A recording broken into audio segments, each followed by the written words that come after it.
Hello, fellow YouTubers, and welcome to the Raw review for October 6, 2014. And I'm just going to jump right in as I usually do. So the show starts with Rollins, and he basically says you don't embarrass him. And then Mercury and Noble come out, and they're telling him that he's a wanted man, and John Cena and Dean Ambrose are going to come after him. And then Seth says he loves having a mark on his back, and. So then Cena comes out, and Rollins runs off, leaving his briefcase, because he always freaking does. Which I don't get. It's so important. People have already stolen it. Why don't you keep better track of it?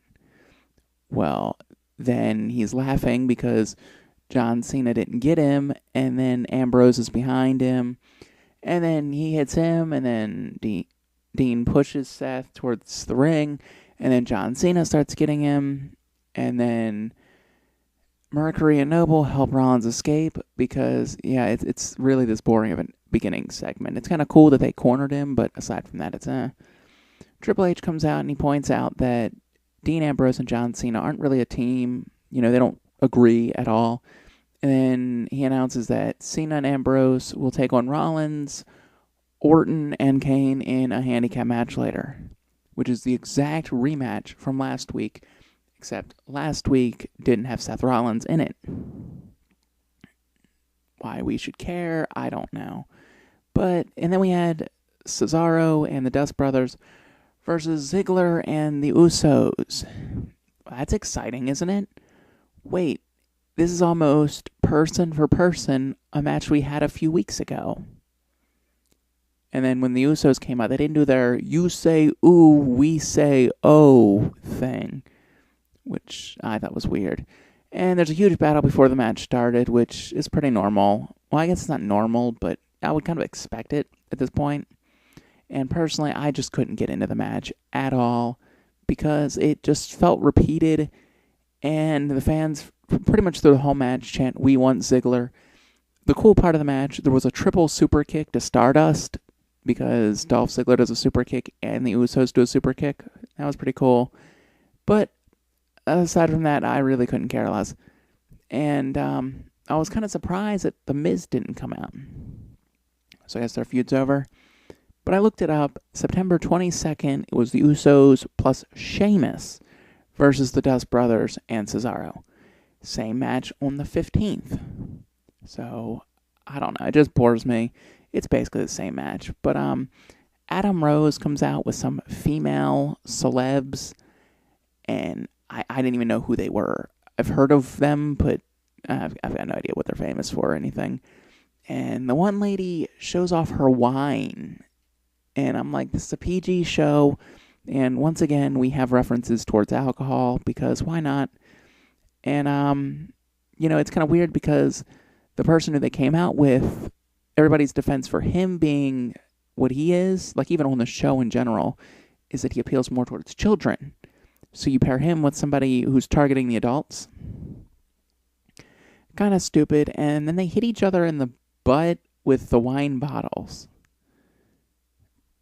I don't know. It was really dumb. There was another Bray Wyatt promo, and it was basically the same one from last week, except it was a little longer, and then that was it. And we come back from a commercial. Bo Dallas is out, which I guess is cool, and he's taking on Mark Henry, even though they fought on Raw and main event, and then Bo wins by countout. It wasn't that good a match, but who cares? Then Dean comes out, and he basically calls out John Cena. So Cena comes out and says they're both basically going after the same goal, and so they should work together.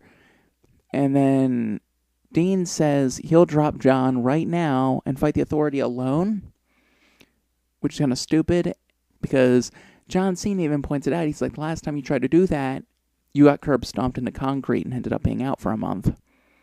True, that's what happened. So why would try it again? I don't know. But then Cena decides he's going to repeat what Dean said, and he says he'll drop his ass right here. Because, of course, Cena tells Dean not to give him a reason to dislike him. Again, repeating something Dean Ambrose said to John Cena a few weeks back. I don't get the idea. And then Dean basically says, screw it, he's hungry, and he walks off, and apparently is seen going on a train. Trips talks to Cena, and basically says that Rollins will start the handicap match tonight so Cena can get his hands on him. Which is cool because that means we'll see Cena versus Seth Rollins at some point. And we come back from the commercial. Brie is getting her hand tied behind her back for a match against Summer Rae. Who cares? There's a Derek Jeter chant, which I thought was pretty cool, but the crowd ended up using it later on, so forget that. But Brie wins using 2 moves, if memory recalls, and she's just going to wear this yes chant right out after the match. She's doing it again, and she did it last week too. And really, unless Daniel Bryan's supposed to come back really soon, I think she should stop using it personally. But it's whatever. So Kane's backstage with a fruit basket and The Miz. And he apologizes. Miz apologizes for his comments last week. And Kane says the Authority doesn't want apologies. And then there's a Miz versus Sheamus match. Okay. Miz storms off. Miz now takes the fruit basket. Pretty boring. We come back and Jack Swagger is taking on Tyson Kidd. Tyson is a bad guy, I guess, and he uses Natalya as a human shield, and then Kidd taps out. And personally, I've enjoyed him more as a bad guy than I ever did when he was part of the Hart Dynasty. Maybe it's just me.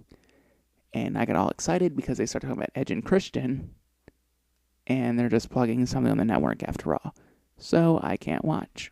Then Roman Reigns makes an announcement, and basically he has a cheap, Brooklyn town plug, because of course he does. And then Reign wants to return, and it's just a matter of time, and he'd rather it be sooner than later. And it was about a minute long, and then it was done, so all the hyping up of that was pretty much gone.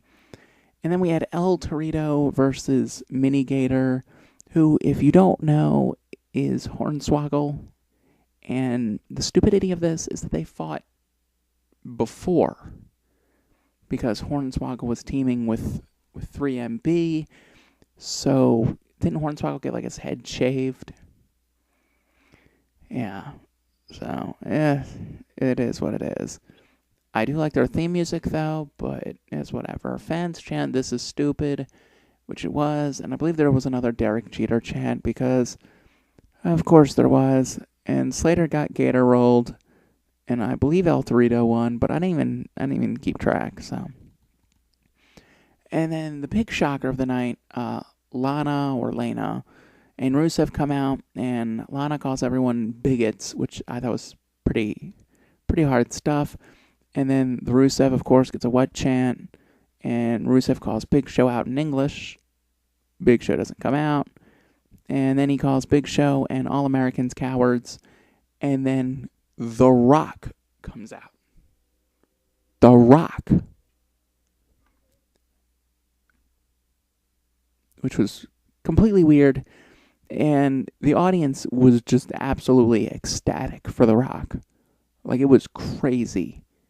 But, in comparison to the rest of the show, they were for The Rock. And Rusev threatens The Rock, but then The Rock says Lana is smoking, calls them both a-holes, uses just about every Rock catchphrase, and then he pretty much beats up Rusev. He throws a few punches, and then Rusev rolls out of the ring, and it's over. It's whatever. So we come back from commercials, and it's AJ and Emma versus Paige and Alicia Fox. Okay? AJ walks off. Yep. It's kind of boring. And of course, once your partner walks off, which they just did on SmackDown with the John Cena and Dean Ambrose match, and they did it on Raw with the handicap John Cena Dean Ambrose match. So it didn't really solve anything, and it kind of made AJ come off as a heel. I don't get it at all. It was kind of stupid. But then there was another Bray Wyatt promo. This one was featuring Eric Rowan, too. So, like I called last week, they're just kind of trying to keep them both on screen and relevant, well, all three of them. And hopefully something will come out of it. Probably, what I think they're doing is they're building the Wyatt family up for after Hell in a Cell. And then they'll be able to feud, because I think there was rumors they would feud with Dolph Ziggler. And Dolph Ziggler's only in like a momentary feud with Cesaro, I think. So it'll probably be after Hell in a Cell that a feud will start between them. And then it'll probably be like 2-3 months until probably the Royal Rumble, my guess. And then the feud will kind of die out. And then Bray can have feud with somebody else towards WrestleMania. But that's my guess. But then there's Miz versus Sheamus, and the entire crowd just kept chanting Damien Mizdow, which he wasn't even in the match, but Miz rolls up Sheamus after he kicks Mizdow right in the head with the brogue or bro kick, or however it's pronounced. And by that point, I really don't care. So then there was the Cena versus Orton, Kane, and Seth match. And remember, Seth had to start the match legal because of Triple H's announcement, and Seth pretty much tags Kane in right away. And, Cena's doing his thing, fighting, and Rollins starts getting beat up, and Kane big boots him, ending another match in DQ. It's whatever. Dean comes out with a hot dog cart, because I guess PG means you can't have any, like neat ideas. But whatever. He had ketchup and mustard in his pockets, and he splashes Kane and Orton in the face. Then he pushes the cart on Orton and Kane and assaults Seth. And there's a big brawl, and Dean uses his tongs on Seth in the nuts. Okay. Triple H comes out, and it's John Cena versus Dean Ambrose at Hell in a Cell. Winner gets Seth in a cell later that night. And then Cena DDTs Cena. Dean DDTs Cena. I think I said Cena. But whatever. And then the show ends. So, I'm not going to complain, but there were a few segments that kind of made me wonder, what are they thinking? I did like the fact that Rock came back, because really I wasn't expecting that. But he came back, and then it was like over immediately. So, I don't know what to think about that, but it's whatever. I don't think The Rock will be returning next week. I think it's just this week. So, but anyway, I'm just going to wrap it up, being as I've gotten through everything. So if you've enjoyed the video, leave me a like, comment, share, subscribe. Definitely subscribe, because you just should subscribe, because I have 0 subscribers. 0. And, this weekly Raw review kind of needs subscribers. But anyway, peace out, home skillets.